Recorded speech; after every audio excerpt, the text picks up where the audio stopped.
Hello, good morning and welcome to a new blog. আজকে সকালটা শুরু করছি কী দিয়ে দেখতেই পাচ্ছ। মানে এটা খেতে যে আমার কী বিচ্ছিরি লাগে কিছু বলারই নেই। জল, মুড়ি, একটুখানি চিনি আর নুন দিয়ে। উফ, গত পরশুও এটাই খেয়েছিলাম। গতকাল মাঝখানে একটুখানি আলু সিদ্ধ ভাত খেয়েছিলাম, ব্যাস। মানে কোনো কিছু খেতে পাচ্ছি না, রুটিন সব চটকে গেছে। কিন্তু একটা জিনিস ভেবেই আজকে মনটা একটু খুশি হয়ে গেল, সেটা হচ্ছে যে আজকে মাসের 1 তারিখ, সেপ্টেম্বরের 1 তারিখ। তার মানে পুজোর আর 1 মাসও বাকি নেই।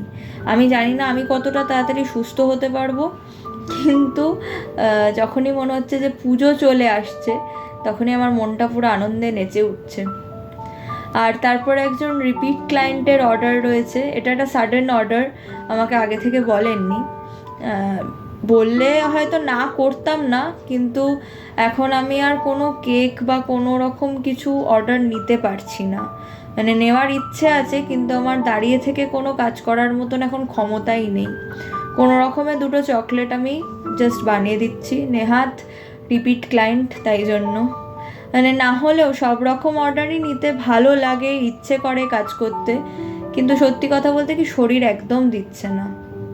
তো লাঞ্চে রয়েছে পোস্ত বাটা। এটা তো তোমরা কবে থেকে দেখছো, পোস্ত বাটা ভাত, এই খেয়ে যাচ্ছি আমি। আর পোস্তটা দেখে হয়তো মনে হচ্ছে যে পাতলা, বাট অ্যাকচুয়ালি পাতলা নয়। আমি সর্ষের তেলটা একসাথে মিশিয়েই নিয়েছিলাম পোস্তর সাথে, আর তারপর নুন দিয়ে দিয়েছি। আর এদিকে এইটুকুই ভাত আমি খেতে পারবো, এইটুকুই নিয়েছি, গোবিন্দভোগ চালের ভাত আর চিকেনের ঝোল। আর রাত্রিবেলা রয়েছে ওই সেম ভাত আর ডাল, আলু সিদ্ধ, ব্যাস। সব থেকে দুঃখের বিষয়টা হচ্ছে আমি একটুও লঙ্কা খেতে পারছি না। মানে এই যে ডাল, আলু সিদ্ধ বা পোস্ত বাটা, এসবের সাথে যে লঙ্কাটা খাওয়ার একটা ব্যাপার, সেটা খেতেই পারছি না। যাই হোক, কী আর করা যাবে। তোমরা সাবধানে থেকো, ভালো থেকো, সুস্থ থেকো, এবং দেখা হবে নতুন একটা ভ্লগে। Till then tata. আর আমি আশা করি যে আস্তে আস্তে খুব তাড়াতাড়ি সুস্থ হয়ে যাব, আর যাতে একটু একটু করে মানে ভালো হয়ে যাই। এখন শুধু এইটাই প্রে করছি।